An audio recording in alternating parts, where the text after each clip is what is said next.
Wabarakatuh. Perkenalkan, nama saya Sarinur Salima, jabatan Teknik Jalan dan Jembatan Ahli Pertama di Dinas Bina Marga dan Penataan Ruang Provinsi Jawa Barat. Pada kesempatan kali ini saya akan mendemonstrasikan pengalaman kerja saya. Ya, masuk. Iya, Pak Haji. Gimana Bu Soli? Izin Bu, mau melaporkan yang identifikasi kerusakan jalan dan penanganannya berdasarkan PKRMS. Ini saya udah pegang yang strip map PKRMS-nya Bu. Yang luas mana ini? Kita mulai dari yang ini aja Bu, yang dari Port Cikarang. Nah di sini dari hasil PKRMS kondisinya masih kuning Bu. Di sini kuning itu berarti kondisi sedang. Ini udah yang terupdate. Ya, ini sudah yang semester 2 Bu. Yang kalau kondisi sedang di sini ada usulan penanganan dari PKRMS tersebut juga. Di sini ada pemeliharaan berkala 1 lapis. Nah, untuk penanganan kita nanti direncanakan sesuai dengan PKRMS ini, sama itu berkala Bu 1 lapis. Di sini kebetulan tidak ada spot yang rusak berat, jadi kita full aja Bu, yang berkala semuanya. Oke. Nah, namun di sini tuh Bu ada loncat segmen Bu, jadi dibagi 2 segmen karena yang menulis ini ternyata kondisinya hijau itu baik, jadi cukup dengan pemeliharaan rutin saja. Jadi kita pindah segmen Bu ke kilometer 63 plus 100 sampai 63 plus 130. Di sini sama kondisinya sedang, sehingga cukup dengan berkala saja Bu di sini. Nah, kalau yang selanjutnya Bu, yang ini nih ada. Nah, di sini yang sindang barang Bu. Kalau yang sindang barang ini cukup beragam Bu kondisinya. Nah, tapi kita karena program saat ini pemeliharaan berkala, jadi dari PKRMS saya cari yang kondisinya sedang Bu, karena untuk berkala ya. Kalau untuk yang sedang kita bisa ambil di kilometer 109 plus 800 sampai 114 plus 810 Bu di situ. Karena dilihat dari kondisi PKRMS ini banyak yang rusak berat sehingga belum bisa ditangani sekarang, ini perlu rekonstruksi kalau yang rusak berat yang merah-merah ini Bu. Baik Bu, cukup sampai gua ruas dulu saja. Saya nanti buat strip map penanganannya saja dari Iya. Terima kasih aja ya. ya. Terima kasih Bu. Bentar, Bu. Izin, ini saya mau mempresentasikan cara mengidentifikasi resiko kesehatan dan keselamatan kerja pada pekerjaan pemeliharaan jalan. Di sini kebetulan pemeliharaan jalannya yang berkala ya Bu. Ini sebagai pendahuluan menurut Permen PU nomor 10 tahun 2021 tentang pedoman sistem manajemen keselamatan konstruksi, yang dimaksud dengan SMKK yaitu bagian dari sistem manajemen pelaksanaan pekerjaan konstruksi untuk menjamin terwujudnya keselamatan konstruksi.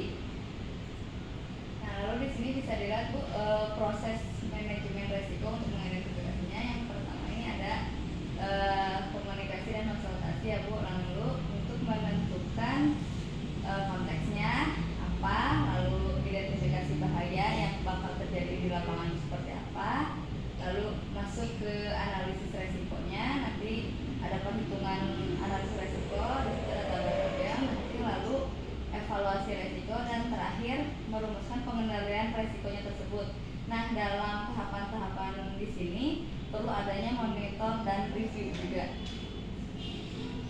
Nah, di sini untuk tahapan analisa resiko ada dengan rumus indeks resiko, yaitu kemungkinan terjadi resiko tersebut dikali tingkat keparahannya.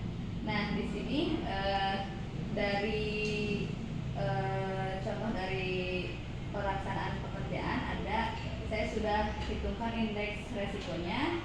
Nah, dapat dihasilkan tabel seperti ini, yaitu ada pengangkutan material di sini dengan kategori low, itu berarti keparahan yang rendah gitu ya. Di sini tuh ada tangan terjepit, kaki tertimpa kayak gitu. Yang ini masuk ke dalam kategori keparahan yang low gitu ya, yang masih rendah.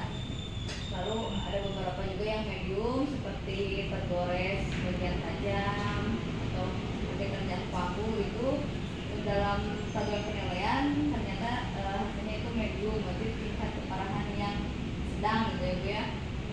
Lalu di sini pun terdeteksi adanya tingkat keparahan yang tinggi, yaitu apabila masalah terkena organ-organ vital seperti terkena mata begitu Bu. Di sini itu hasil perhitungan indeks resikonya dihasilkan seperti ini.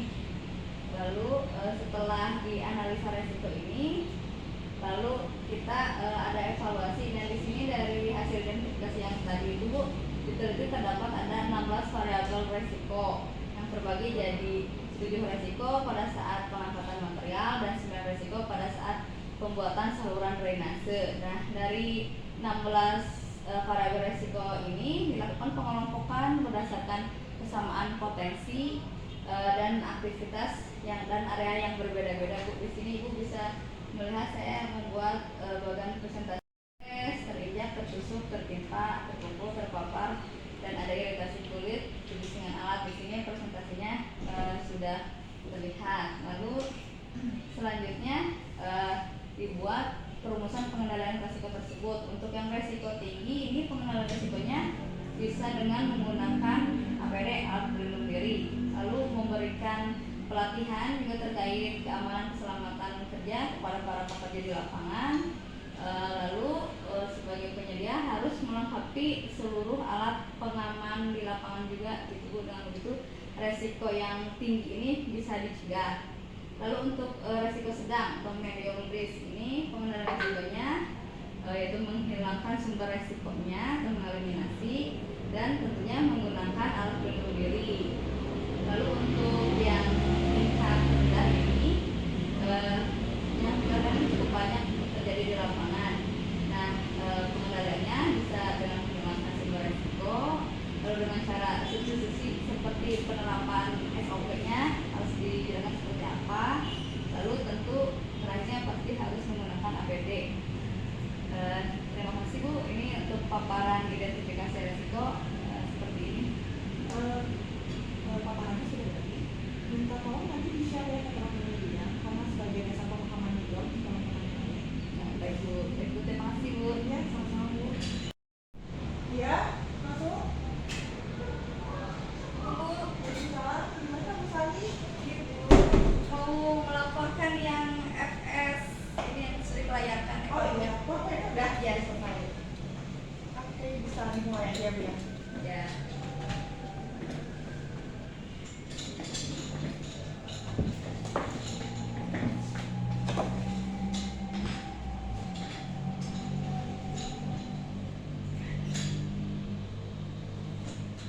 Ini menampilkan paparannya ya Bu.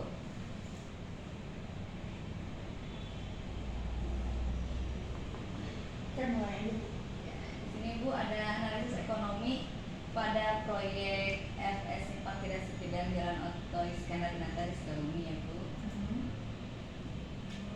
Nah, di sini lokasi proyeknya yaitu di Jalan Oto Iskandar Dinata, Kota Sukabumi, dengan panjang luas 0,952 km, satunya JKP 2. Kalau secara administratif, wilayah ini terletak di Kelurahan Gunung Parang, Kecamatan Cipolek, Kota Sukabumi. Nah, di sini Bu, kita mulai analisis kelayakan ekonominya.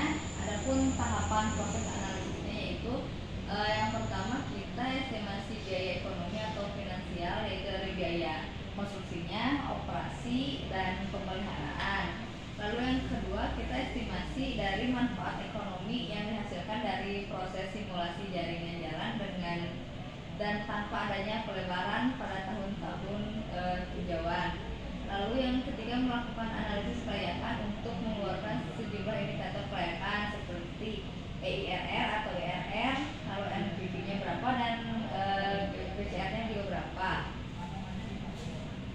Nah, di sini Bu ada estimasi komponen biaya dan manfaat yang perlu diperhitungkan. Itu kalau dari komponen biaya ada biaya pembebasan lahan, lalu biaya rekayasa dan pengawasan, biaya konstruksi, biaya operasi dan pemeliharaannya. Lalu kalau dilihat dari komponen manfaat, adanya biaya operasi kendaraan, lalu nilai waktu. Nah, sini untuk analisis kelayakan finansial, kita bisa dihitung ya berdasarkan indikator-indikatornya. Pertama kita tuh harus menganalisis sensitivitasnya, lalu dari NPV, net present value-nya, lalu IRR, internal rate of return-nya berapa, lalu benefit ratio cost-nya berapa. Nah dari situ kita dapatkan prioritas penanganannya di situ, yang mana nanti pembobotannya bisa masuk apabila kita telah mengetahui nilai-nilai ini, begitu. Lalu nah selanjutnya bagian alir ada bisa dilihat di sini. Nah dari untuk penentuan biaya-biayanya itu, lalu nanti bisa keluar analisa ekonominya seperti apa, lalu bisa dilihat yang layaknya itu apa, mau overpass atau underpass, itu dari pembobotan dari analisa ekonominya. Lalu di sini kita setelah menganalisa tersebut dapat kesimpulannya Bu di sini.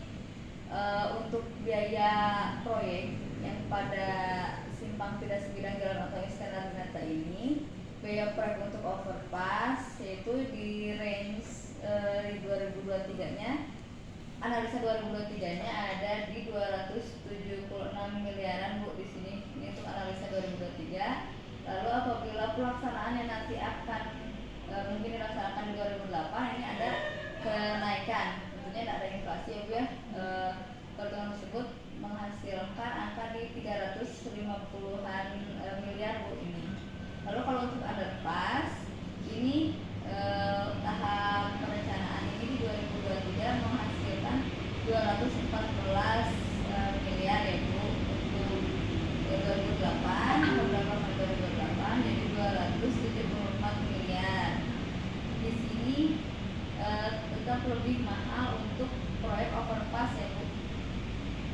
Lalu untuk pengamatan biaya, nilai waktunya untuk overpass ini di 2028 di 8 miliaran Bu, sampai untuk 2067 kita proyeksikan 2067 itu di 36 miliar. Kalau untuk underpass ada 7,9 miliar, proyeksi 2067-nya sampai 29 miliar. Nah dari nilai waktu pun overpass ini lebih memungkinkan. Untuk penghematan nilai biaya operasi kendaraan selama 40 tahun Bu, untuk overpass ini ada 261 miliar, untuk underpass 119 miliar kesimpulannya. Nah di sini kita lihat parameternya. Nah pembobotannya seperti ini Bu. Jadi di sini ada tidak layak dan layaknya. Nah, untuk konstruksi overpass ini kita lihat investasi yang dibutuhkan lebih besar dibanding nilai manfaat yang didapat secara ekonomi. Kalau bicara alternatif struktur overpass ini lebih kecil daripada underpass. Lalu dasar konstruksi simpang tidak sebidang untuk kumulatif volume kendaraan alternatif overpass dan underpass lebih besar dari 20% selama masa layan 40 tahun. Lalu kumulatif penghematan nilai waktu alternatif overpass mencapai 70,46%, sedangkan underpass 76,02% terhadap kondisi existing. Ini skema kalau overpass seperti ini, kalau underpass seperti itu. Lalu untuk sarannya, konstruksi simpang tidak sebidang OTS Dinata ini dengan jalur kereta api di Kota Sukabumi dapat berupa struktur underpass yang alternatif satu tadi ya Bu, dengan panjang total struktur selama mencapai 40 meter dan struktur opritnya Bu timbunan total sepanjang 360 meter. Mau overpass alternatif 2 panjang total struktur utama mencapai 360 meter dan struktur dari yang hasil pemutaran tadi kita sebaiknya memilih untuk yang overpass gitu ya, yang di sini. Lalu di sini ada kajian keperluan perencanaan, ada penataan lahan dulu Bu ya. Nanti kalau untuk perencanaan basic desainnya di sini ada penataan lahan, penyelidikan tanah, penyesuaian desain pada jalur kereta juga harus ya. Lalu ya sebelum pelaksanaannya pelaksanaan pembangunannya perlu diadakan AMDAL, ANDALALIN, PENLOG, lalu studi lanjutan untuk detail engineering desainnya. Nah, lalu ada koordinasi lanjutan juga Bu yang perlu dilakukan kepada instansi-instansi terkait, khususnya ya PT KAI Bu, karena kita kan untuk membuat simpang tidak sebidang pada jalan kereta gitu ya Bu ya. Bu cukup sekian Bu, terima kasih.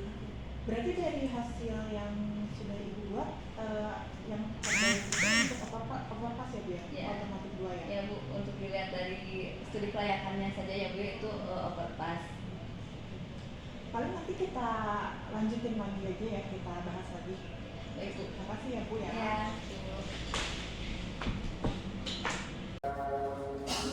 Ini sih Bu, Iya. lagi sibuk nggak Bu?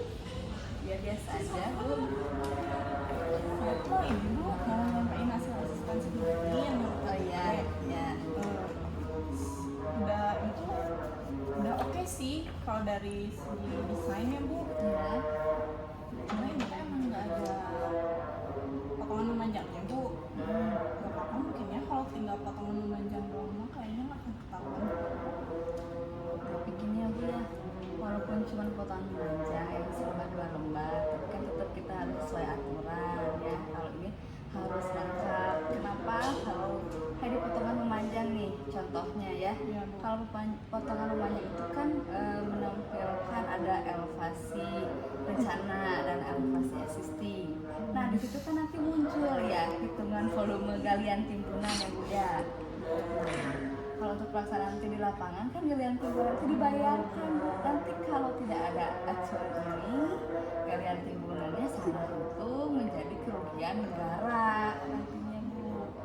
Terus apalagi kalau nanti si penyedianya nanti mengerjakannya tidak ada arahan elevasi, jadi badan jalannya ada bergelombang, kan masyarakat tidak nyaman juga untuk menggunakan jalannya ya Bu ya. Sedangkan kan kita sebagai ASN itu prioritas utamanya pelayanan masyarakat. Kalau masyarakat tidak puas dengan hasil pekerjaan kita nanti bagaimana gitu ya Bu ya. Yang utama tadi kerugian negara, lalu pelayanan masyarakatnya nanti kita tidak optimal gitu ya Bu ya. Makanya ya diusahakan aja ini harus selengkap mungkin, karena ini untuk panduan nanti pelaksanaan di lapangan. Siap Bu, maaf ya Bu. Soalnya tadinya saya takutnya mempersulit Tidak itu Bu, karena sudah aturannya seperti itu. Siap. Makasih ya Bu, punten ya Bu ya. Ya, mangga diperbaiki lagi. Iya.